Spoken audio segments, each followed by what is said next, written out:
ప్రేమ కలిగించండి. మీ పాదాలు సమీపాలు చూస్తున్నాను. నువ్వు దేవుడు, మేము మనుషులు. దేవుడు అయిన నీవు మనుషులతో సహవాసం చేయడానికి ఇష్టపడ్డావు. మనుషుల కొరకే ప్రాణం పెట్టావు. మానవుడు నీతో ఉండాలని ఇష్టపడ్డావు. నీ మితి లేని ప్రేమ కొందనాలు ప్రభువా. ఆ దినమందు పరిశుద్ధులుగా, నిర్దోషులుగా నీ రాకడలో కనబడాలని విస్తారమైన వాక్యాన్ని మాకు ఇస్తున్నారు. మేము దిద్దుకోవటానికి ఎన్నో అవకాశాలు మాకు ఇస్తున్నారు. ఆ రోజు మేము అవమానం పొందకూడదని, శాశ్వతమైన నష్టం మాకు జరగకూడదని పదే పదే మాతో మాట్లాడుతున్నారు. దేవా, ఈ రాత్రి కూడా మీరు మాట్లాడడానికి ఇష్టపడుతున్నారు.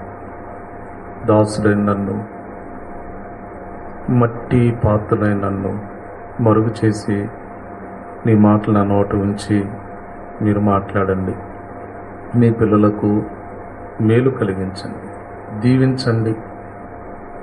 యేసుక్రీస్తు వారి పేరట ప్రార్థించి వేడుకుంటున్నాం తండ్రి, ఆమేన్. ప్రియులారా, మనం దేవుని వాక్యం ముందు ఉన్నాం.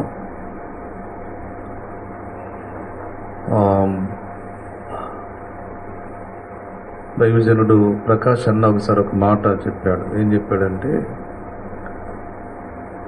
ఇంతకు ముందు విన్న వాక్యాన్ని మనం నెరవేర్చకపోతే ఇప్పుడు వాక్యం వినటానికి మనకు హక్కు లేదు అని ఒక మాట అన్న అనేవాడు. మనం ఇంతకు ముందు విన్న వాక్యాన్ని నెరవేర్చకపోతే ఇప్పుడు వాక్యం వినే హక్కు మనకు లేదు. దేవుడు మాట్లాడాలని కోరుకోవడం కూడా అది మంచిది కాదని అన్నట్టుగా అన్నాడు. అది బైబిల్లో మాట కాదు, దైవజనుడిగా సంఘక్షేమం కోరి ఆయన చెప్పిన మాట. దేవుడు మనకు వాక్యాన్ని విస్తారంగా ఇస్తున్నాడు. అనేకమైన విషయాలు దేవుడు మనతో మాట్లాడుతున్నాడు, మన దృష్టికి తీసుకొస్తున్నాడు. ఇవన్నీ ఎందుకంటే మన జీవితం ఒక్కటే. రేపు మనం ప్రభు దగ్గరికి వెళ్ళిన తర్వాత మనమందరం ఆయన సింహాసనం ముందు నిలబడతాం. సింహాసనం ముందు నిలబడ్డప్పుడు మనం జీవించిన జీవితం భూమి మీద ఒక విశ్వాసిగా, ఒక మనిషిగా కాదు, ఒక విశ్వాసిగా, మారు మనసు పొందకు ముందు చేసిన పనులన్నీ యేసు ప్రభు రక్తంలో కడగబడ్డాయి, కొట్టివేయబడ్డాయి. మారు మనసు పొందిన దినము నుండి ప్రభు రాకడ వరకు, లేకపోతే మనం చనిపోయే వరకు మనం చేసిన పనులన్నీ ఆయన ముందు నిలబడి ఆ సింహాసనం ఎదుట ఆయనకు లెక్క చెప్పాలి. ఆ దినమున మనం ఆయన ఎదుట సిగ్గుపడనేరక ధైర్యముగా నిలబడినట్లు మనం దిద్దుకోవడానికి, సరి చేసుకుంటానికి విస్తారమైన వాక్యాన్ని దేవుడు మనకిస్తున్నాడు. ఈ మాటలను మనం పక్కన పెట్టేస్తే రేపు ప్రభు దినమున మనలో ఎంతమంది అవమానాన్ని, రొమ్ము కొట్టుకునే బాధను ఎదుర్కోవాల్సి వస్తుందో. అందుకని సాధారణంగా మనలో ఒక లక్షణం పనిచేస్తూ ఉంటుంది. ఏంటంటే నిర్లక్ష్యం అనే లక్షణం మనలో పనిచేస్తూ ఉంటుంది. వాక్యం ఎప్పుడు వింటూనే ఉండగా జాన్సన్ అని చెప్తున్నాడు, రవాణా చెబుతున్నాడు, ఇంకా సేవకులు వస్తున్నారు, బోళ్ళంత వాక్యం వింటున్నాం. మనం వాక్యం వింటూనే ఉన్నాం, ఏముంది అని మన ఒక నిర్లక్ష్య వైఖరి కలిగి ఉండడం మనందరి లక్షణం. అది మనలో ఉంటుంది, అది ఏముందిలే అనేది. కానీ దేవుడు మనకు వాక్యాన్ని ఇవ్వడంలో ఉద్దేశం ఏంటంటే ఆయన అనుకున్న రూపంలోకి మనం రావాలని ఆయన వాక్యాన్ని ఇస్తున్నాడు. మనమే వాక్యాన్ని పక్కన పెట్టేసి ఆ రూపంలోకి వెళ్ళకపోతే మరి అది నాన్న నష్టం తప్ప, అవమానం తప్ప మనకి ఏ ఘనత ఉండదు. అందుకని ప్రియులరా, మనం ఎప్పుడు వాక్యం ముందుకు వచ్చినా, వ్యక్తిగతంగానైనా మరి మందిరంలోనైనా చాలా జాగ్రత్తగా ఉండాలి వాక్యం ముందు. ఈ రాత్రి ఒక వచనాన్ని మనం చదువుకున్నాం.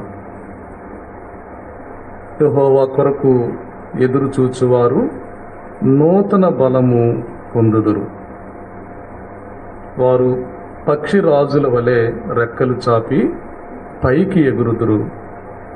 అలయక పరుగెత్తెదురు, సొమ్మసిల్లక నడిచిపోదురు. ఈ దినాల్లో మనకు అవసరమైంది ఏంటో తెలుసా? ఈ దినాల్లో విశ్వాసులైన మనకు అవసరమైనది ఏంటో తెలుసా? ఆత్మలో శక్తి మనకు అవసరం. ఏంటిది? ఆత్మలో శక్తి మనకు అవసరం. అపోస్తలుడైన పౌలు గారు ఎఫెసీ పత్రికలో 3వ అధ్యాయములో 15వ వచనంలో చదవండి. ఒక విన్నపాన్ని తెలియజేస్తున్నాడు. ఎఫెసీ పత్రిక 3వ అధ్యాయం 15వ వచనము. మీరు అంతరంగ పురుషుని యందు శక్తి కలిగి ఆయన ఆత్మ వలన బలపరచబడినట్లు. చాలమ్మా. ఏం కలిగి ఉండాలంట సంఘస్థులు, విశ్వాసులు? అంతరంగ పురుషుని యందు శక్తి కలిగి అంటున్నాడు. అంటే దాన్నే మనం ఏమన్నాం? ఆత్మలో శక్తి కలిగి అన్నాం. ఈ రోజుల్లో మనకు అవసరమైంది ఆత్మలో శక్తి. ఆత్మలో శక్తి అంటే ఆత్మీయ శక్తి. అంతరంగ పురుషుని యందు శక్తి అన్న, ఆత్మలో శక్తి అన్న అర్థం ఒకటే. ఆత్మలో శక్తి కావాలి ఈ రోజుల్లో మనకు. కానీ ఈ రోజుల్లో మనలో తగ్గేదేంటి? ఈ రోజుల్లో విశ్వాసులు తగ్గేదేంటి చెప్పండి? అది ప్రవచనమే. అది ప్రవచనం. ఏంటిది? తిమోతికి రాసిన 2వ పత్రికలో 3వ అధ్యాయం 5వ వచనం చదవండి. 3వ అధ్యాయం 5వ వచనం. పైకి తిమోతి పత్రిక 2వ పత్రిక 3వ అధ్యాయం 5వ వచనం. పైకి భక్తి గల వారి వలె ఉండి. ఎప్పుడు ఎప్పుడు? ఆ 3వ అధ్యాయం 1వ వచనం చదవండి. అది ఎప్పుడంట? అంత్య దినములలో విశ్వాసుల్లో ఏం జరుగుతుంది? అంత్య దినాల్లో విశ్వాసుల్లో ఏం జరుగుతుంది అంటే ఏం జరుగుతుందట అమ్మా? మనుషులు అంటే విశ్వాసులు ఎలా మారతారంట? పైకి భక్తి. అంటే భక్తి దేనికి? పైకే. పైకంటే బ్రదర్ మనుషులకు కనబడడానికే, మనుషుల ముందు కనపరుచుకుంటాకే, మనుషులకు కనపడటాకే భక్తి కదూ. అంటే మనం అందరం దేనికోసం ట్రై చేస్తుంటాం, ప్రయత్నం చేస్తుంటామా? మనుషులకు భక్తి పరులాగా, భక్తి పరులాగా కనబడితే చాలు. నా సేవకుడికి నేను భక్తి పరులాగా, భక్తి పరుడిగా కనబడితే చాలు. నన్ను చూసే నా తోటి విశ్వాసులకు నేను భక్తి పరులాగా, భక్తి పరుడిగా కనబడితే చాలు. మనమందరం ఈ చివరి దినాల్లో ఈ ప్రయత్నంలోనే ఉంటామంట. ఏ ప్రయత్నంలో? పైకి భక్తి గలవారి వలె ఉంది. అంటే భక్తి అనే విషయానికి వచ్చేసరికి పైకి భక్తిగా ఉంటే చాలు. ఉండి దాని శక్తిని అంటే ఎలా అవుతా ఉంటండి మనం ఈ కడవరి దినాల్లో? అంతరంగములో శక్తిహీనులుగా ఉంటామట. కాబట్టి ప్రియులారా, నేడు సంఘములో జరుగుతున్న మార్పు ఏంటంటే పైకి భక్తి గల వారి వలె ఉండి అంతరంగములో, హృదయములో ఆ దైవిక శక్తి, ఆత్మీయ శక్తి లేని వారిగా ఉంటామని ప్రవచనం. అది ఆత్మ తేటగా చెప్పుచున్నాడు. అది ప్రవచనం. ఒకప్పుడు బాగా ప్రార్థన చేసిన వారు, ఒకప్పుడు ఎంతో బంగారంలాగా బ్రతికిన వారు, నిక్కచ్చిగా బ్రతికిన వారు, యథార్థంగా బ్రతికిన వారు, పాపం అంటే ఆమెడ దూరానికి పరిగెత్తిన వారు, పరిశుద్ధత అంటే ఆకలితో బ్రతికిన వారు, దేవుని కొరకు అర్రులు చాచిన వారు, దేవుని పని అంటే విపరీతంగా ఆసక్తి చూపిన వారు ఈ రోజులు ఎలా మారుతారు? అంతరంగములో శక్తి లేని వారిగా మారిపోతారు. ఏమాత్రం అది మనకు మంచిది కాదు. ఆత్మీయ శక్తిని కోల్పోవడం అనేది మనకు మంచిది కాదు. ఏం అవసరం మనకి? అంతరంగములో శక్తి అనగా ఆత్మీయ శక్తి అనేది ఈ దినాల్లో మనకి అవసరమై ఉంది. నిజంగా ఒక వ్యక్తి, ఒక విశ్వాస జీవితంలో అంతరంగములో దైవికమైన శక్తి ఉంటే, బాగా వినండి అమ్మా, బాగా వినండి, ఒక దేవుని బిడ్డలో అంతరంగములో తాను దైవిక శక్తితో నింపబడితే, అంతరంగములో ఆత్మశక్తితో నింపబడితే ఎలా బ్రతుకుతారు? వాస్తవానికి కొత్త నిబంధన లెక్కల ప్రకారం పరిశుద్ధాత్మ దేవుడు రావడం పోవడం అనేది లేదు. పాత నిబంధనలో మాత్రమే పరిశుద్ధాత్మ దేవుడు వచ్చి వెళుతూ ఉండేవాడు. కొత్త నిబంధనలో ఆయన వచ్చాడు, సదాకాలము మనతో ఉంటాడు, మనలో ఉంటాడు. ఇక ఆయన కోసం మళ్ళీ పరిశుద్ధాత్మ రా దిగిరా అని చెప్పి మనం కనిపెట్టుకోవాల్సిన అవసరం లేదు. అది వాక్యం ఎరిగిన వారైతే ఆ మాట అనరు. వాక్యం తెలియకపోతే పరిశుద్ధాత్ముడు వచ్చేసాడు మన మీద కంటే చేయగలిగింది ఏమి లేదు. కానీ యేసు ప్రభువు వారు యోహాను సువార్త 16లో చెప్పినట్టుగా ఆయన మీతో కూడా ఉండును, మీలో ఉండును అన్నాడు. ఆ పరిశుద్ధాత్మే యేసు ప్రభువు వారు మత్తయి సువార్త 28 చివరిలో చెప్పాడు, సదాకాలము యుగ సమాప్తి వరకు నేను మీతో కూడా ఉంటానని చెప్పాడు. పరిశుద్ధాత్మ మీదకి రావడం కాదు మనం చేయాల్సింది, పరిశుద్ధాత్మ శక్తితో నింపబడాలి. మనం పరిశుద్ధాత్మను కలిగి ఉన్నాం, అవునా కాదా? రక్షించబడిన విశ్వాసులు ఎవరిని కలిగి ఉన్నారు? పరిశుద్ధాత్మను కలిగి ఉన్నారు. ఎలా? ఏంటి రుజువు? మీరు పరిశుద్ధాత్మను కలిగి ఉన్నారు అంటానికి రుజువేంటి? పరిశుద్ధాత్ముడు చేసే పనుల్లో ఒక పని ఏంటంటే పాపాన్ని గురించి, నీతిని గురించి, తీర్పును గురించి ఒప్పింప చేస్తుంటాడు. అది పరిశుద్ధాత్ముడు చేసే పని. అంటే ఒక విశ్వాసి అంటే ఒక పాపిని పాపాన్ని గురించి, నీతిని గురించి, తీర్పుని గురించి ఒప్పింపజేస్తాడు. ఒక విశ్వాసి కూడా తప్పిపోతుంటే, నమ్ముకున్న తర్వాత కూడా తప్పిపోతుంటే మనలో ఒక రకమైన ప్రకంపనలు కలుగుతున్నాయి. చూసారా? ఏంటది?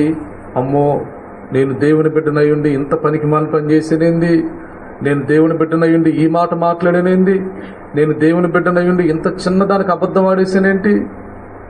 నేను దేవుని బిడ్డనయ్యుండి ఇలాంటి పని చేసానేంటి అనే లోపల ఒక ప్రకంపన కలుగుతుంది. చూసావా?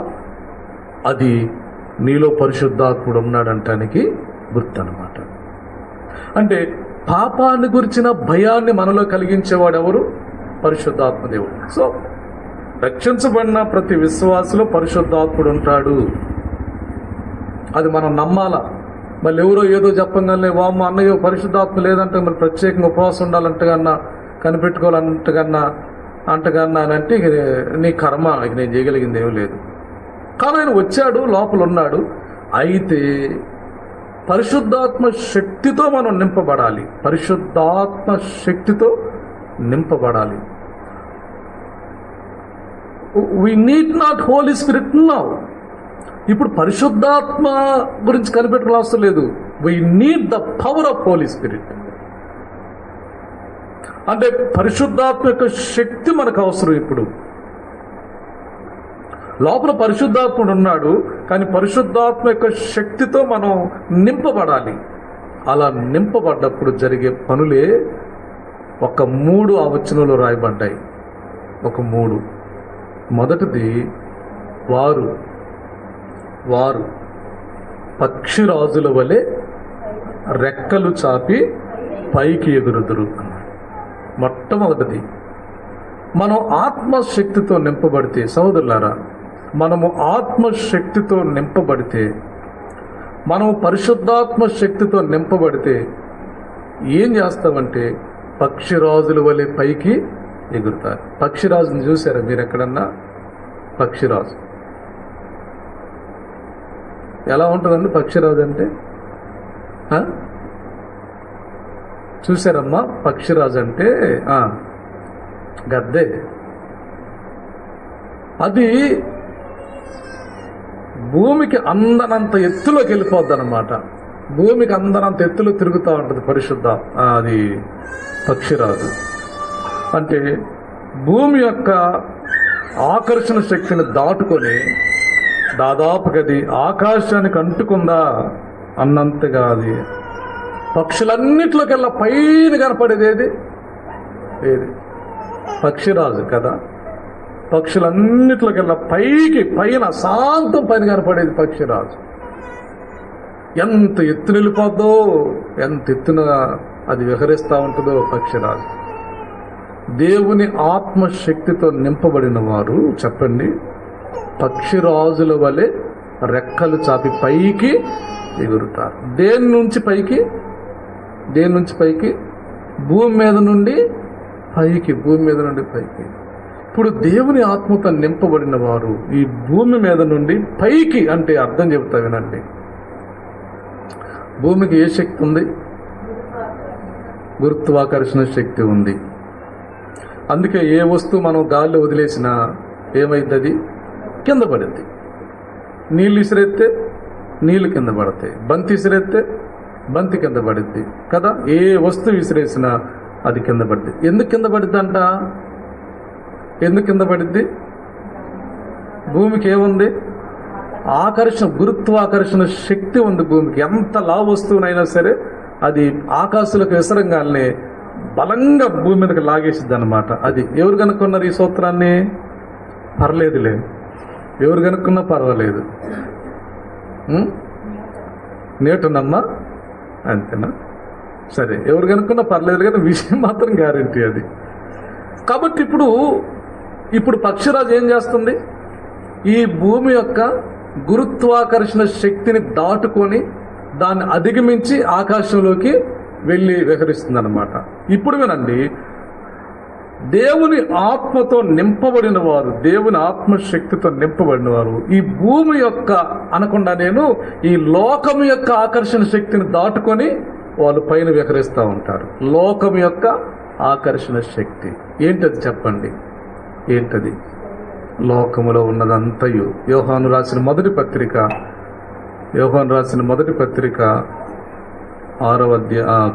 2వ అధ్యాయం. యోహాను రాసిన మొదటి పత్రిక 2వ అధ్యాయం. అమ్మ ఎక్కడది? 16 వచనం. లోకములో ఉన్నదంతయు అనగా శరీరాశయు, నేత్రాశయు, జీవపు డంబం. చాలమ్మా.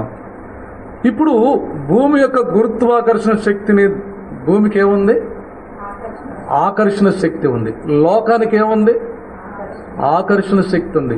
ఏందంటదంతా? యోహాను భక్తుడు మొత్తం కన్క్లూజన్ చేసి చెప్పింది ఏంటంటే శరీరాశ, నేత్రాశ, జీవపు డంబం. లోకంలో ఉన్నదంతయు అన్నాడు.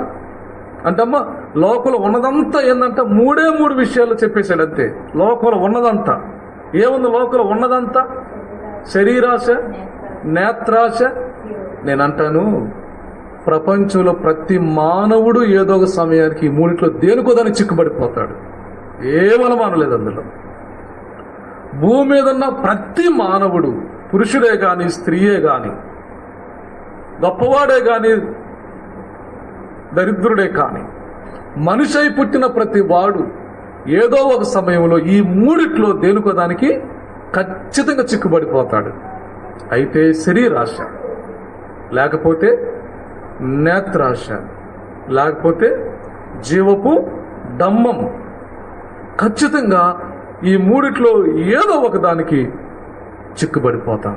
శరీరాశ అంటే శరీరంలో కలిగే ఆశ.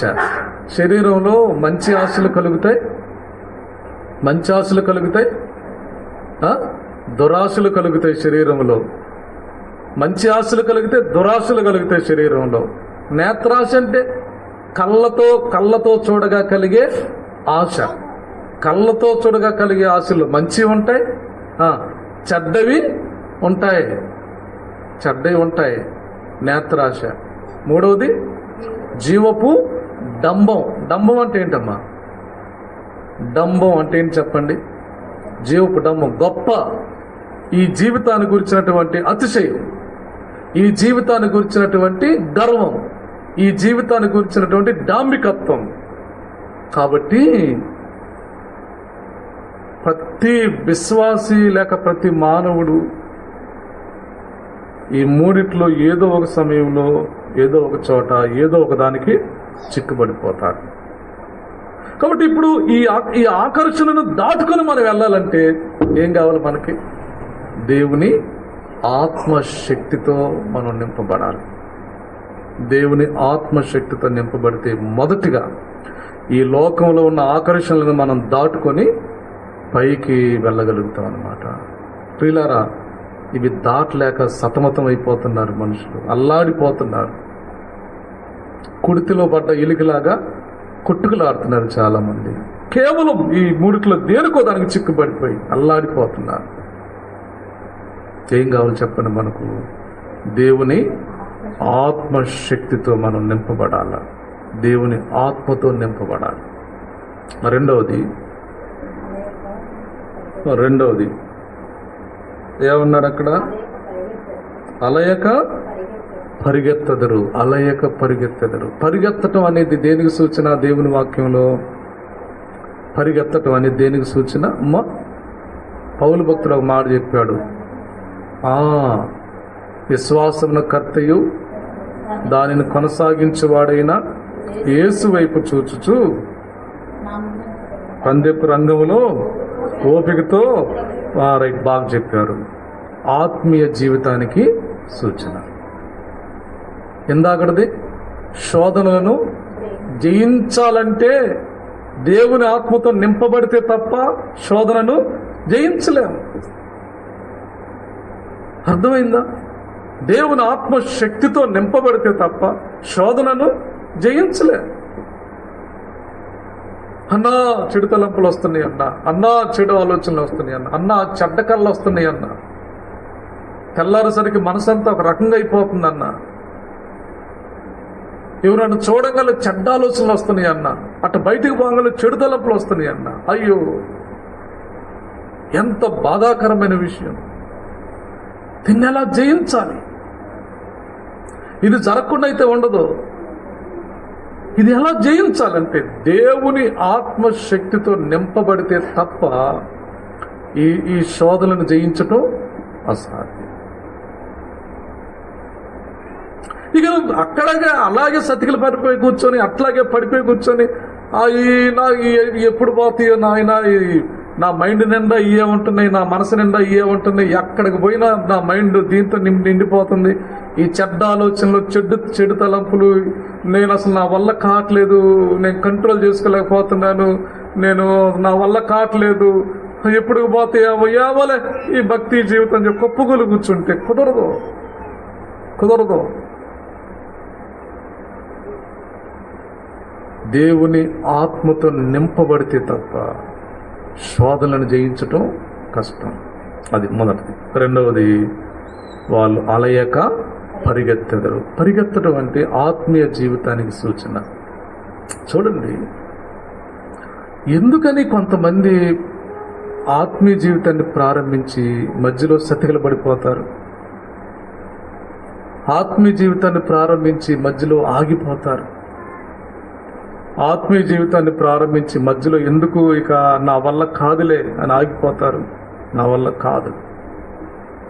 ఈ పరుగును ఎందుకు చివరిదాకా కొనసాగించలేరు చాలామంది? ఎందుకు కొనసాగించలేరు చాలామంది? చెప్పండి.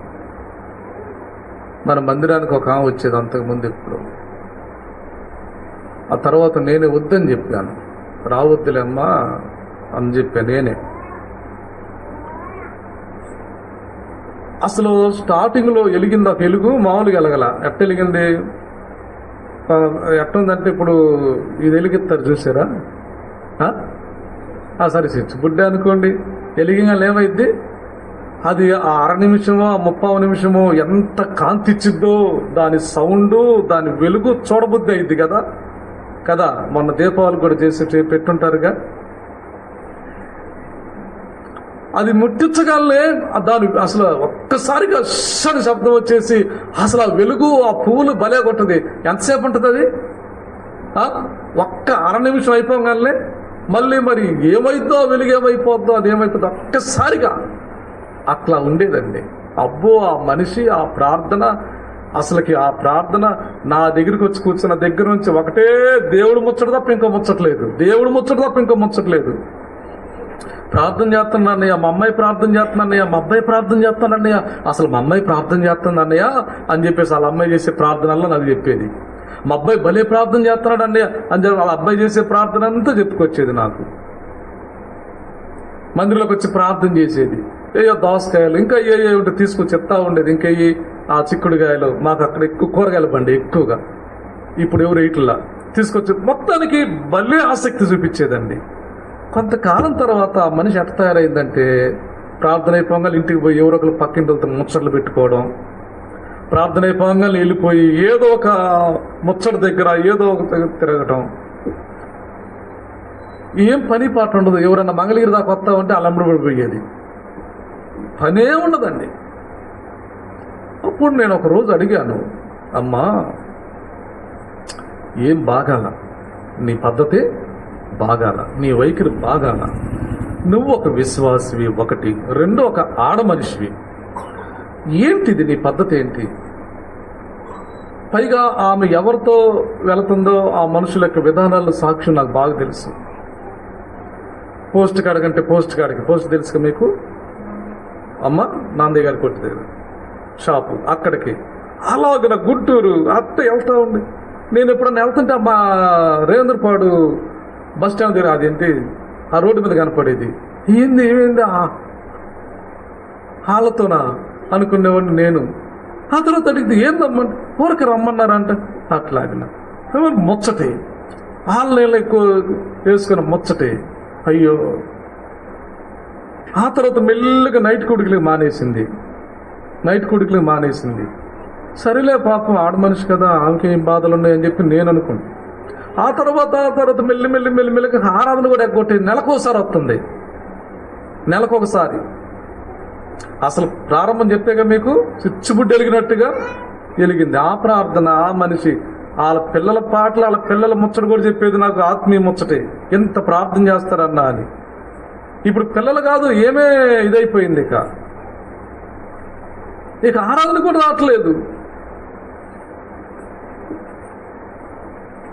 ఏందమ్మా సోదరి, ఓ రోజు వెళ్ళాను ఇంటికి, వెళ్తే కూర్చొని మగ మనిషితో ముచ్చట చెబుతుంది.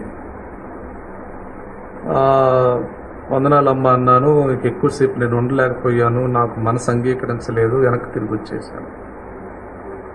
కౌరు అడిగాను, అమ్మా ఏమన్నా పద్ధతేనా ఇది? ఏందమ్మా అసలు నువ్వేం ఎట్టయిపోయావు, ఏందమ్మా?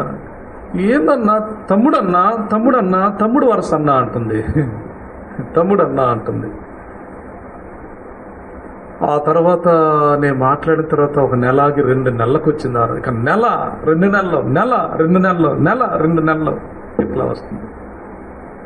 చాలా బాధేసి ఒక మాట అన్నాను, అమ్మా మానేసేయకమ్మా, నీ వల్ల కావట్లేదులే, నువ్వు దేవుని వెంబడించడం నీ వల్ల కావట్లా, ముచ్చట్లు బాగా చెబుతావు, నువ్వు ఎటు పడితే వెళ్తావు, వద్దులే అమ్మా ఇంకా ఆగిపోలే, ఇది దేవుని సంఘం, ఇది సత్రం కాదు. ఇదే మాట అన్నానమ్మా, ఏ మాట అన్నాను అదే మాట చెప్తున్నాను మీకు, ఇది సంఘం, సత్రం కాదు, వద్దులేమ్మా మానేసేయలేమ్మా అన్నారు. బయటకు వెళ్ళిపోయి ఇక చెడ్డ ప్రచారం చేసేస్తుంది నా గురించి. రావద్దన్నాడు, అదన్నాడు, ఇదన్నాడు చెప్పేసి చాలా భయంకరంగా ఇదైపోయింది. సరే నేను దాని గురించి పెద్దగా పట్టించుకోలేదు, నాకు బాగుపడాలా, నా మీదకి వచ్చిన మాటలు పెద్ద ముఖ్యమైన విషయాలేం కాదు, అది దాన్ని బాగుపడాలా. అయితే నేను మీకేం చెప్తున్నాను, ఎందుకు అట్లా తయారవుతారు? అంత ప్రార్థన చేసిన వాళ్ళు, అంత భక్తి చేసిన వాళ్ళు, అంత ఆసక్తి చూపించిన వాళ్ళు, ప్రార్థన చేసేది ఎంతసేపు ప్రార్థన చేసేది, పని చేసేది, బట్టలేదని ఉతికేది, అంత చేసేలేదు. మరి ఏమైందండి? కూడికలకు కొట్టేసి నైట్ కూడికలు, ఆరాధన, నెలకొకసారి ఆరాధనకు రావడం నాకు విసుగెత్తిపోయింది. అసలు ఒక రకంగా చెప్పాలంటే విసుగొచ్చేసింది నాకు. విసిగెత్తిపోయి అనేసి నేను అన్న ఆ మాట సామాన్యంగా అన్నాను, భయంకరంగా విసిగెత్తే నేను ఆ మాట అంటాను. ఇక ఆగిపోలేమ్మా, వద్దులేమ్మా, నువ్వు దేవుని కాడిని మోయడానికి నీకు ఇష్టం లేదు. నువ్వు బాగా లోకాన్ని బాగా నువ్వు ఇచ్చేసుకున్నావు, బాగా నింపుకున్నావు లోకంతో. ఇక నువ్వు బాగా జనాలతో మాట్లాడతావు, ముచ్చట్లాడతావు, ఇక ప్రార్థన లేకుండా భక్తి లేకుండా అయిపోయి నువ్వు బాగా ఇష్టపడిపోయావు, బాగా నీకు అది బాగా ఆకలింపు చేసుకున్నావు. నువ్వు దేవుని కాడిని మోయడానికి నువ్వు అంత ఇష్టం లేదులే కానీ వదిలేసేయాలి అని చెప్పాను. అయిపోయింది. ఇలా ఎంతమంది కారణం ఒకటేనండి. కారణం ఏంటంటే వాళ్ళకి మనకి ఏమి తేడా లేదు. వాళ్ళు మనుషులే, మనం మనుషులమే. వాళ్ళు మన వంటి స్వభావం కలిగి, మనము వారి వంటి స్వభావం కలిగిన బలహీనలమే. కానీ గుర్తుపెట్టుకోండి, దేవుని ఆత్మతో నింపబడాల, దేవుని శక్తితో నింపబడాల. లేకపోతే నీ పరుగు కూడా ఏదో ఒక చోట ఆగిపోద్ది. లేకపోతే నీ పరుగు కూడా ఎక్కడో ఒక చోట ఆగిపోద్ది. ఏదో ఒక ఆశకు చిక్కుబడిపోయి, ఏదో ఒక బలహీనతకు చిక్కుబడిపోయి, ఏదో ఒక వ్యసనానికి, ఏదో ఒక దానికి చిక్కుబడిపోయి ఎక్కడో ఒక చోట ఆగిపోతాం. మన పరుగు ఆగిపోతాం అన్నమాట. పిల్లరా, ఎంత బాధ! ఎంతమంది సేవకులమ్మా, కొంతమంది భక్తిని తలుసుకొని ఏడుచుకుంటారు. ఎంత భక్తి చేశారు, ఎంత ప్రార్థన చేసేవాళ్ళు, ఎంత సేవలో ఎంతగా సహకరించేవాళ్ళు. అరే, లోకంలో పడిపోయి ఈ రోజున విశ్వాసి ఆ యొక్క ఛాయలే లేకుండా, ఏంటి ఆ రూపం ఏంటి, ఆ విధానం ఏంటి, ఆ లుంగి పైకి కట్టి ఆ సిగరెట్ నోట్లు పెట్టుకొని ఒకప్పుడు విశ్వాసిగా ఉన్న వ్యక్తి ఇప్పుడు ఏంటి అసలుకి బట్టలు లేకుండా లుంగి వరకు కట్టేసి ఆ బీడి నోట్లో పెట్టుకుని రోడ్ల మీద, అయ్యో సహోదరుడు ఒకప్పుడు చక్క పాటలు పాడి నువ్వు చక్క చేసిన సేవకులు అల్లాడిపోతున్నారు. ఎంత మంది గురించో దైవజనులు అల్లాడిపోతూ ఉంటారు. వారికి కొనసాగలేక ఏదో ఒక ఆశకు చిక్కుబడిపోయి, ఏదో ఒక బలహీనమైన తలంపుకు అవకాశం ఇచ్చేసి ఇక భక్తిలో ముందుకు కొనసాగలేక తర్వాత వాళ్ళ రూపము, వాళ్ళ యొక్క మాట, వాళ్ళ చూపు, వాళ్ళ నడక, వాళ్ళ డ్రెస్సు అన్నీ నిదానంగా మారుతా ఉంటాయి అన్నమాట. ఏంటి పరిస్థితి? ఎందుకు ఇలా జరుగుతుందంటే చెప్పండి, దేవుని శక్తితో నింపబడాల, దేవుని ఆత్మతో నింపబడాలి. కాబట్టి ప్రియులారా, మీరు అర్థం చేసుకోవాలా. విశ్వాసగా కొనసాగాల, దేవుని రాజ్యంలో చేరాలా, పరలోకంలో ప్రవేశించాలని గుర్తుపెట్టుకోండి. మనము దేవుని శక్తితో నింపబడాల. అంతరంగ పురుషుని యందు శక్తి కలిగిన వారికి ఉండాలి. అప్పుడే ఈ ఆశలను మనం జయించి, ఈ లోక ఆశలను మనం అధిగమించి మనం పరలోకానికి వెళ్ళగలుగుతాం. 1. 2 చెప్పండి, మనము ఆత్మీయ జీవితంలో అలసిపోకుండా పరిగెత్తుతాము. అంటే మన పరుగు ఆగదు. మీరు ఎక్కడి నుంచి చూడండి, ఏ సంఘాలను మీరు గమనించండి, చాలామంది యవనస్తులు కొత్తలో బలి నమ్ముకుంటారు. అసలు టపటప నమ్ముకుంటారు. ఎక్కడ జరిగిద్ది అది.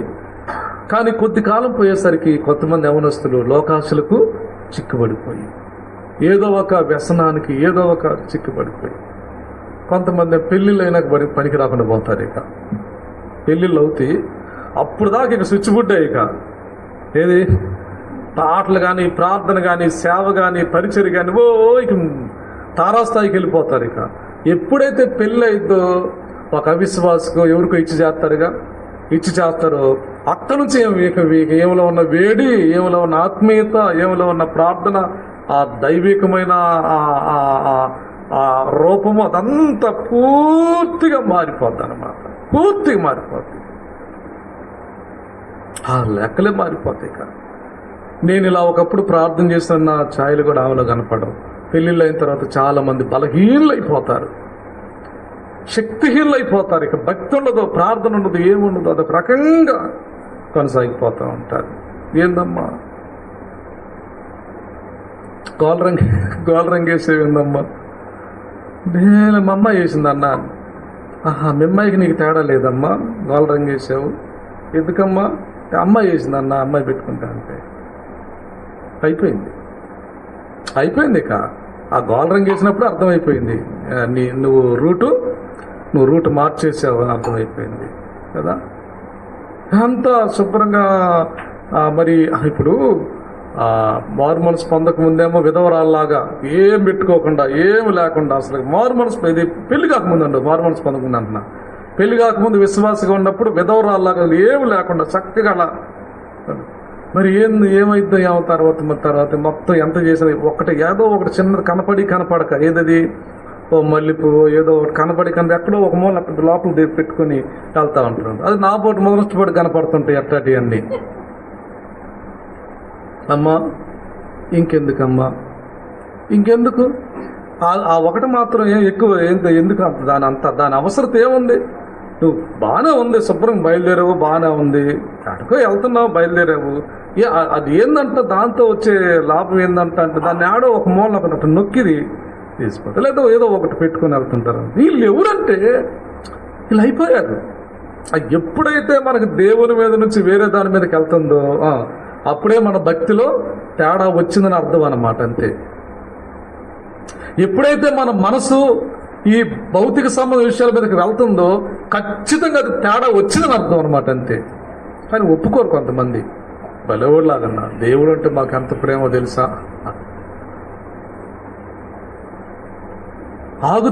ప్రయాణం ఆగుతుంది. ఈ ఆత్మీయ జీవితంలో ప్రయాణం ఆగుతుంది, సప్పబడిపోతుంది. ఈ వేగం తగ్గింది, స్పీడ్ బ్రేకర్లు పడుతున్నాయి, వేగం తగ్గుతుంది, భక్తిలో ఈ వేగం తగ్గుతుంది.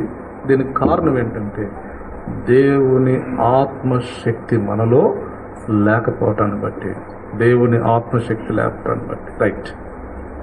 మూడో విషయం చెప్పండి. పక్షిరాజు వలె రెక్కలు చాపి పైకి ఎగురుదురు, అలయక పరికెత్తుదురు, సొమ్మసిల్లక నడిచిపోదురు. సొమ్మసిల్లడం, వాళ్ళు శ్రమల్లో, వాళ్ళు కష్టాల్లో, వాళ్ళు బాధల్లో, వాళ్ళు ఎదుర్కొనే పరిస్థితుల్లో వారు సొమ్మసిల్లరు. వాళ్ళు దేవుని కొరకు నిలబడిపోతారు. దేవుని కోసం వాళ్ళు అలా ఒక రాయిలాగా, ఒక స్తంభంలాగా నిలబడిపోతారు. ఎవరు? దేవుని శక్తితో నింపబడిన వారు. శ్రమల్లో, ఎదుర్కొనే కష్టాల్లో, బాధల్లో వారు సొమ్మసిల్లరు, భక్తిలో సొమ్మసిల్లరు. చూడండి, సైంటిస్టులు లేక చాలామంది తత్వవేత్తలు చెప్తున్న మాట ఏంటంటే, ఈ రోజులనంట మనుషుల మానసిక సామర్థ్యం తగ్గిపోయిందంట. మానసిక సామర్థ్యం తగ్గిపోయింది మనుషుల్లో. చాలా కారణాలు ఉన్నాయి దానికి. ఒక చిన్న బాధను కూడా మనిషి తట్టుకోలేకపోతున్నారు ఈ రోజుల్లో. ఒక చిన్న సమస్యను కూడా భరించలేకపోతున్నారు. దానికి చాలా భయంకరంగా చెలరేగుతున్నారు, రెచ్చిపోతున్నారు. చిన్న సమస్యను తట్టుకోలేకపోతున్నారు. ఒక్క పూట ఆర్థిక బాధ పడలేకపోతారని మనుషులు ఈ రోజుల్లో. ఒక్క పూట. ఇదివరకే అన్నం లేకపోయినా, బియ్యం లేకపోయినా, కూరకు లేకపోయినా, ఒక్క పూట ఆర్థిక ఇబ్బంది ఉంటే అలా ఉండేవాళ్ళు. ఇప్పుడు అట్ట కాదు. అసలు ఒక్క పూట లేకపోతే వెంటనే ఏం పరిస్థితి చెప్పండి? వెంటనే ఎవరో ఒకరిని అడిగేసి అప్పు తెచ్చి, చికెను తెచ్చి వండి తినాల్సిందే. అప్పు చేసి ఉప్పుకూడు తినాల్సిందే. ఒక్క పూట కూడా ఉండటానికి వీల్లేదు. ఉండలేకపోతున్నారండి. డబ్బులు లేవు, సంపాదన లేదు, బియ్యం లేవు, కూరక లేవు, తినటానికి లేదు. ఒక్క పూట ఉండలేకపోతున్నారు. అర్జెంటుగా ఏ అమ్మ ఇచ్చిందో, ఏ అమ్మ ఇస్తాడో తిండి కోసం అండి.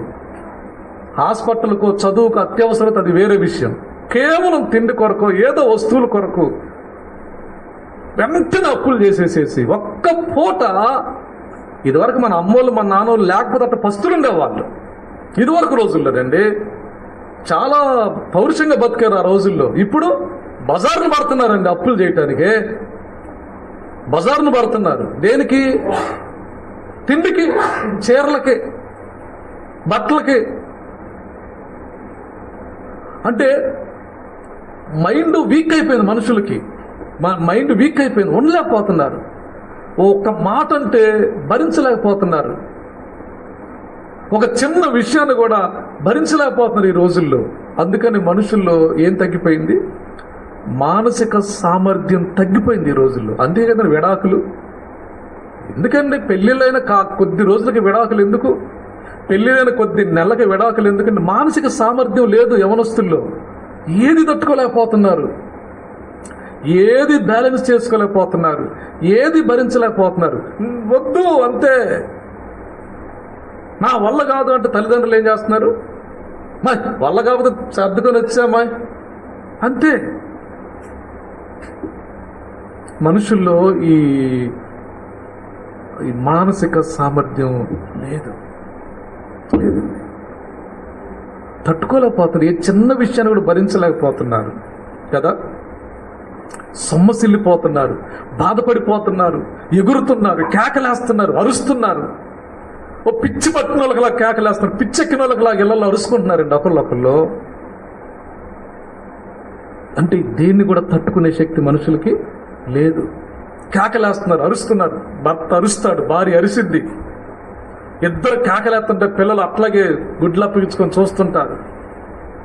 ఓ చిన్న విషయం, స్మాల్ థింగ్ అంతే, వదిలేస్తే పోద్ది అంతే.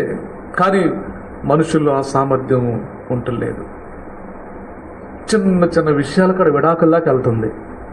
చిన్న చిన్న విషయాల దగ్గర నెలలు పలుకోకుండా అయిపోతున్నారు. చిన్న విషయాల దగ్గర భార్య భర్తని చిన్న విషయాల దగ్గర, చిన్న విషయాల దగ్గర అనకూడని మాటలు అనేసేసుకుంటున్నారు. మరి ఎందుకనో అరే అరే అని ఏవా అరే అంట, ఆయన ఇంకేదో మాట అనేసి మళ్ళీ చిన్న విషయం దగ్గరే మళ్ళీ 4 రోజులు పోయిన తర్వాత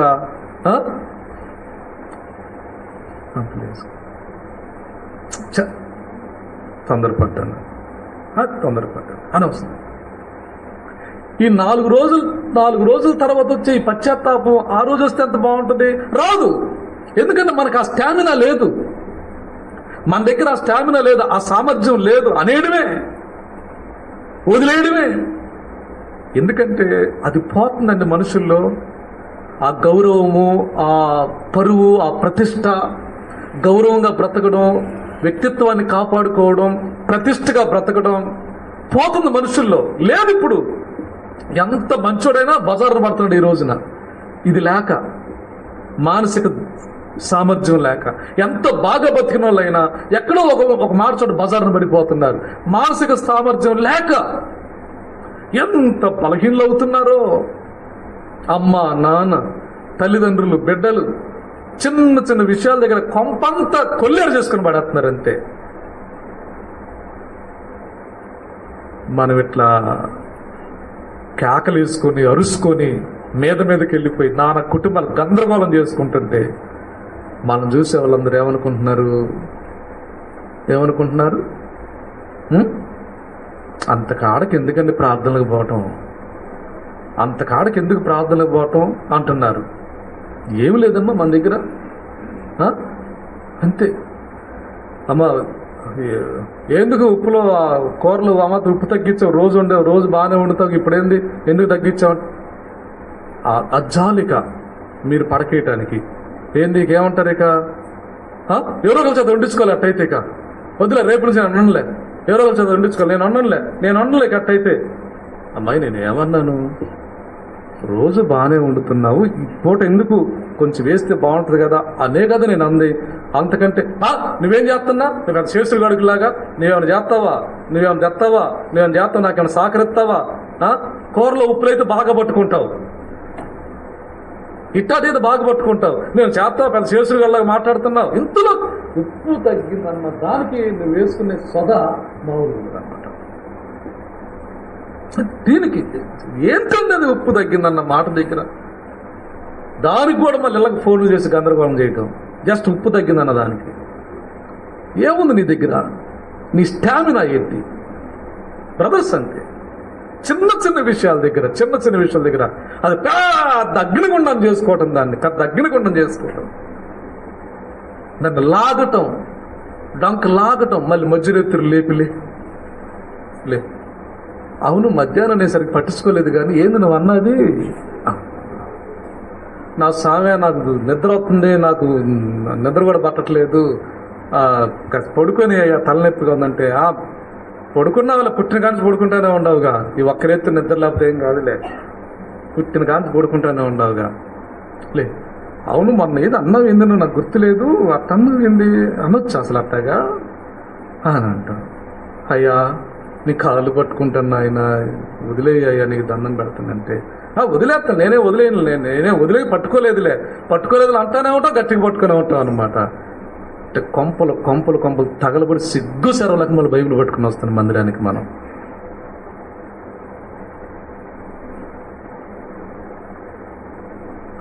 ఎందుకండి? ఏమి లేదు మన దగ్గర, ఆత్మీయ సామర్థ్యం లేదు, ఆత్మశక్తితో నింపబడటం లేదు. ఒక మాట చెప్పాలంటే యేసు ప్రభువులాగా తట్టుకునేవాడు ఎవడు కనపట్టలేదండి. యేసు ప్రభువులాగా ఉమ్మేశారా? నువ్వు ఊరుకుంటావా? కొరడలతో కొట్టారా? నువ్వైతే ఊరుకుంటావా? దెయ్యం పట్టింది అన్నారు, నువ్వైతే ఊరుకుంటావా? ఎన్ని అన్నారా ఆయన్ని? వింటున్నారా తమ్ముడు, అమ్మా? సేవించేదేమో ఆయన్ని, ఆయనకిలాగా బ్రతకబెట్టడం అంటే అస్సలు ఇష్టం ఉండదు మనకి. ఆరాధించేది ఆయన్ని, ఆయనకిలాగా బ్రతకటం అస్సలు ఇష్టం ఉండదు. ఎత్తేది పేరు ఆయంది, ఆయనకిలాగా బ్రతకటం అస్సలు ఇష్టం ఉండదు. మరి ఈ వాక్యం ఎందుకు? ఈ సహవాసం ఎందుకు? ఆయనలాగా మారాలని కదూ, ఆయన రూపంలోకి మారాలని కాదు. ఎప్పుడు మారుతాం మనం? ఇంత మాట తట్టుకోలేము. ఏం లేదు మన దగ్గర, సొమ్మసిల్లిపోతున్నామండి. కూడు నీళ్ళు ఏది చిన్న చిన్న విషయాల దగ్గర అన్నం కూడు నీళ్ళు మానేసి కడుపు మాడుచుకుంటాం, అంతే. కూడు నీళ్ళు మానేస్తాం. నిజం. నాకు ఒకసారి అనిపించింది, ఫ్యామిలీ కాన్ఫరెన్స్ పెట్టి ఉతకాలనిపించింది అనమాట భార్య భర్తలు. ఒక్కోసారి ఎవరు అక్కర్లా, నేను చాలు, ఎందుకంటే చూసేది నేనే కదా, అందుకని అంత బాధేస్తుంది. అసలు ఒక విశ్వాసి కుటుంబం అంటే ఎంత వాల్యుబుల్ కుటుంబం తెలుసు. అది ఒక విశ్వాసి కుటుంబం అంటే అది ఆ కుటుంబంలో నుంచి ఎన్ని ఉత్పత్తి అవ్వాలో తెలుసా బయటికి. ఒక విశ్వాసి కుటుంబంలో నుంచి ఎన్ని శ్రేష్టమైన విషయాలు బయటికి రావాలో తెలుసా. ఎన్ని గనులు, ఎన్ని నిధులు ఆ కుటుంబం నుంచి ఉత్పత్తి అవ్వాలో తెలుసా. ఏమి లేదు మన దగ్గర చెప్పాలా, మానసిక సామర్థ్యం తగ్గిపోతుంది మనుషుల్లో. అందుకే మన భక్తి కూడా మారిపోతా ఉందన్నమాట. అందుకని మనకేం కావాలా? వినండి అమ్మా, మన సంఘాల్లో, మన పరిచర్లో ఓ సహోదరి ఉంది, నేటికి ఉన్న సంఘంలో. మన పరిచర్య మొత్తంలో నేను సాక్ష్యమిస్తున్నాను సేవకుడిగా, ఆమె పడిన బాధలు ఎవరు పడలేదు. పేరైతే చెప్పను. ఆమె పడ్డ కష్టాలు ఎవరు పడలేదు, ఆమె పడ్డ శ్రమలు ఎవరు పడలేదు. ప్రతిరోజు మరణగండమే ఆ సహోదరికి. ఏ రోజు నేను ప్రార్థన చేస్తూ కూడా ప్రభుని అదే అడిగేవాడిని, ప్రభువా పెళ్లి చేసుకుంది కానీ ఆ రోజు నుంచి ఈ రోజు వరకు ఒక్కరోజైనా సంతోషించిందా? ఒక్కరోజైనా సంతోషంగా బతికిన రోజు ఒక్కరోజైనా ఉందా అంటే నా యొక్క సెర్చింగ్లో ఒక్కరోజు కూడా లేదండి. ఒక్కరోజు లేదు. ఒక్క 24 గంటల్లో సంతోషంగా ప్రశాంతంగా గడిచిపోయిన దినం ఒక్కరోజు లేదు ఆ అమ్మాయి జీవితంలో. ఇక మన 4 సంఘాల్లో పరిచర్యలో ఎవ్వరూ పడలేదు అమ్మా.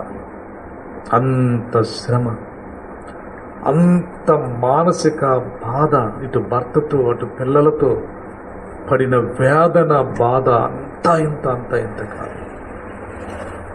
కానీ ప్రభు మహిమాత్మకు సాక్ష్యం చెప్తున్నాను, సొమ్మసిల్లక ఆత్మీయ జీవితాన్ని కొనసాగించుకుంటాము. సొమ్మసిల్లక చాలామంది కుప్పగూలిపోయిన వాళ్ళని చూశాను నేను. ఏంటి ఈ పూట కూరకు లేకపోతే ఏమ్మా అనగానే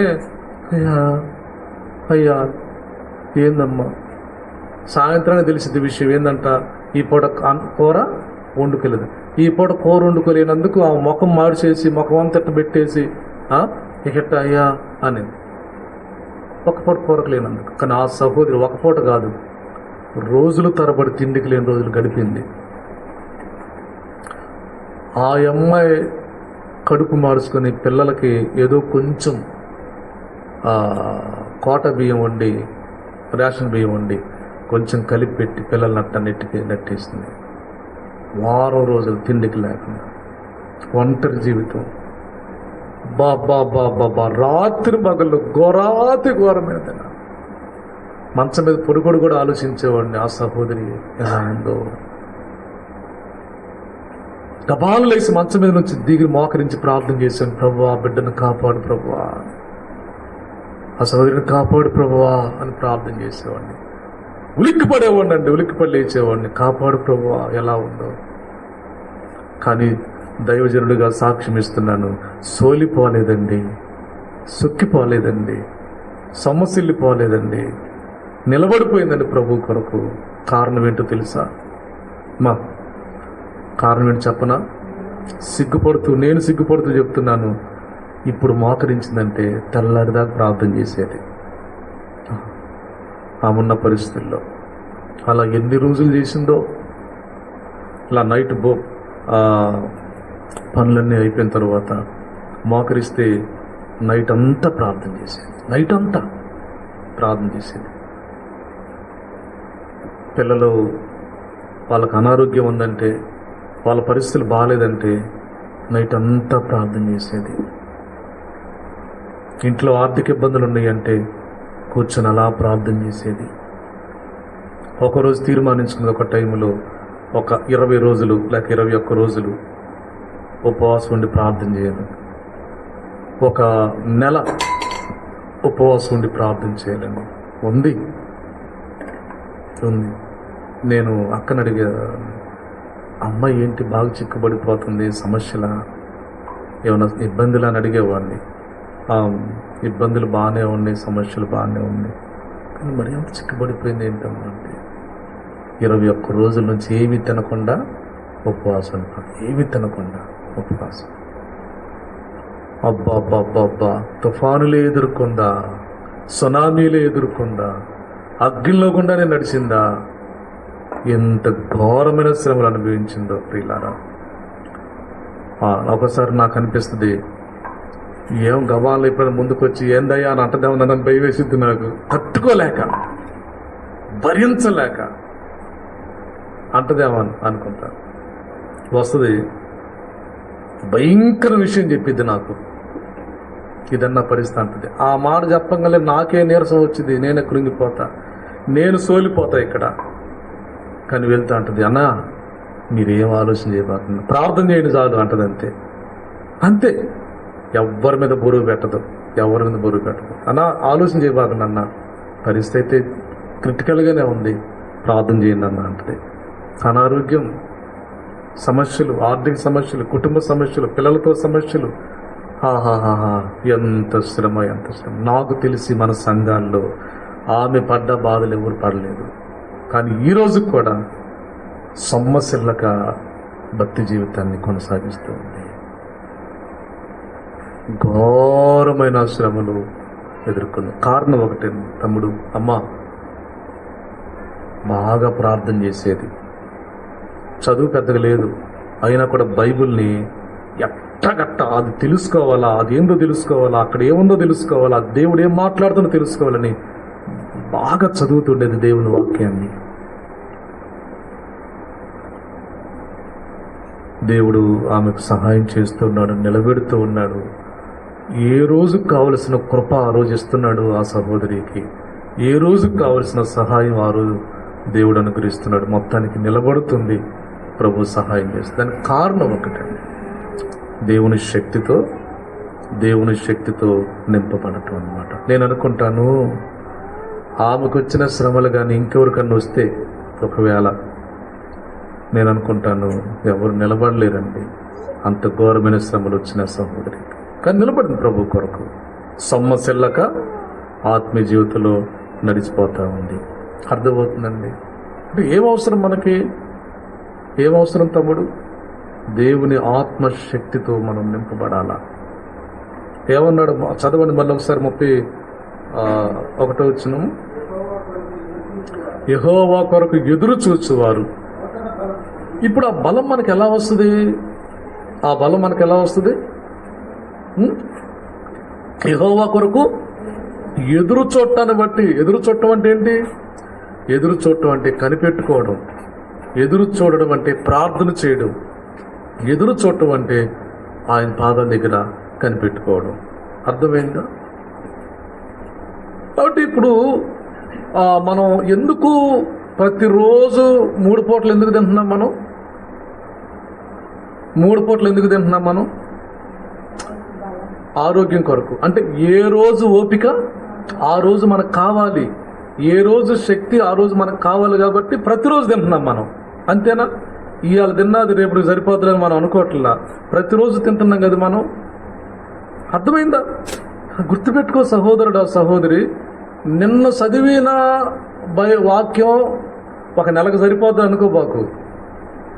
మొన్న చేసుకున్న ప్రార్థన, మొన్న ఎప్పుడో చేసుకున్న ప్రార్థన ఒక వారానికి సరిపోతులే అనుకోబాకు. అట్లా అనుకొని నువ్వు బలహీన పడిపోతున్నావు. అదొక రకంగా మొన్న చేసిన ప్రార్థన సరిపోతులే, నిన్న చదివిన వాక్యం సరిపోతులేదు. సైతాను యొక్క మోసం. నువ్వు మోసపోతున్నావు.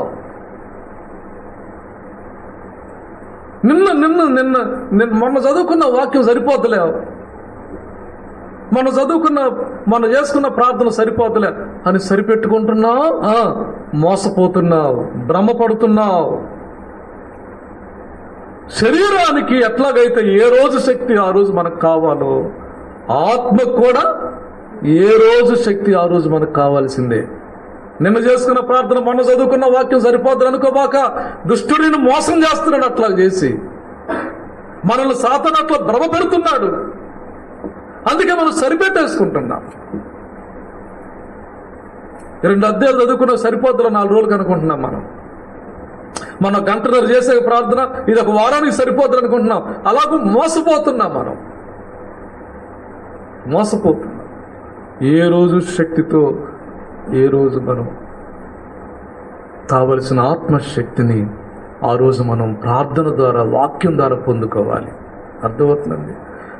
నేను ముగింపులో చెప్తున్న మాట ఏంటంటే, సహోదరులారా, సహోదరులారా, మనము ప్రారంభంలో ఎట్లాగైతే వెతికామో ఆయన్ని, అలాగ మళ్ళీ మనం ఆయన వెతకాలి. రక్షించబడిన ప్రారంభంలో ఎట్లాగైతే ఆయన పట్ల ఆసక్తి కలిగి ఉన్నామో, మనం అట్లాగూ దేవుని పట్ల ఆసక్తి కలిగి ఉండాలి. పిల్లవాడు పాల కొరకు వాడు ఏడ్చినట్టుగా, వాడు తల్లి కోసం చూసినట్టుగా మనం వాక్యం చదువుకునే విషయంలో, ప్రార్థన చేసుకునే విషయంలో ఎక్కడ మనం తగ్గకుండా జాగ్రత్త పడాలా. వాక్యము, ప్రార్థన, ఈ విషయంలో ఎక్కడ మనం తగ్గకుండా జాగ్రత్త పడాలి. నేను బాగానే ఉన్నానన్నా, పర్లేదన్నా, లేదు బాగానే ఉన్నానన్నా. ఏం బాగున్నావు?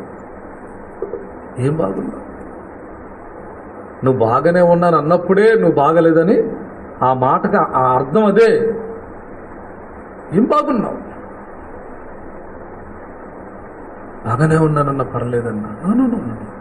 అసలు అక్కడే నువ్వు మోసపోయావు. బాగున్నానన్న దగ్గరే నువ్వు మోసపోయావు. సైతాను మోసం చేస్తున్నాడు.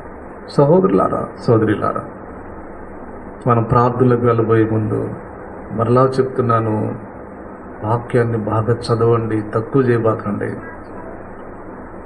ప్రార్థనను మోకరించి ప్రార్థనలో గడపండి, ప్రార్థన తక్కువ చేయబాకండి.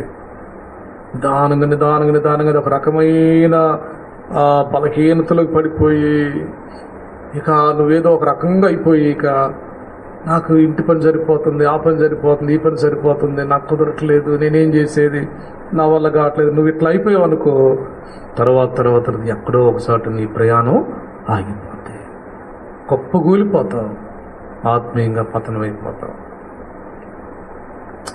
కనుక ఏ రోజు శక్తి ఆ రోజు మనకు కావాలి.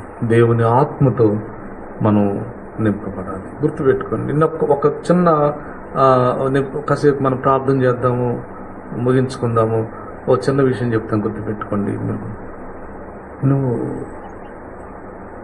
నీ మనసులో, నీ హృదయంలో ఒక నెమ్మది లేనితనం, ఒక రకమైన గలిబిలి, ఒక రకమైన శూన్యం, ఒక రకమైన నెమ్మది లేనితనం, ప్రశాంతత లేనితనం నీ హృదయంలో ఏర్పడుతుంది ఒకవేళ అంటే వెంటనే గుర్తుపట్టేది ఏంటంటే దేవుని సన్నిధి నిన్ను విడిచి వెళ్ళిందని అర్థం అనమాట. దేవుని సన్నిధి నీకు దూరమైంది, నిన్ను విడిచింది అని అర్థం. దానికి కారణం ఏంటంటే చేయవలసినంత ప్రార్థన చేయకపోవటం, గడపవలసినంతగా ప్రభువుతో గడపకపోవటం. గుర్తుపెట్టుకోండి, ఎప్పుడైతే ఈ నెమ్మది లేనితనం, ఈ హృదయంలో ఒక రకమైన గలిబిలి, ఒక రకమైన ఏందో అంత బాగానే ఉంది కానీ ఏదో రకమైన బాధ, ఏమి లేదు అంతా బాగానే ఉంది, ఏదో ఒక రకమైన కలవరం, ఏందో పోయింది అన్న ఫీలింగ్ వచ్చిందంటే గుర్తుపెట్టుకుని, ఏదో పోయింది, ఏదో నా నుంచి దూరం అయ్యింది అనే ఫీలింగ్ వచ్చిందంటే that is nothing but the presence of God. ఏం దూరం అయిపోయింది? అంతే. ఏదో నా నుండి దూరమైందన్న ఫీలింగ్ వచ్చిందంటే దూరమైంది ఏంటది? దేవుని సన్నిధి దూరమైంది. గుర్తుపెట్టుకోండి, అది గుర్తుపెట్టుకోండి. కాబట్టి గడపవలసినంతగా దేవునితో గడిపి చేయవలసినంత ప్రార్థన చేస్తూ అనుదినము మనం ఆయన ఆత్మశక్తిని పొందుకొని పరలోక రాజ్యానికి సిద్ధపడదాం. ప్రభు ఈ మాటలు మన కొరకు దీవించును గాక.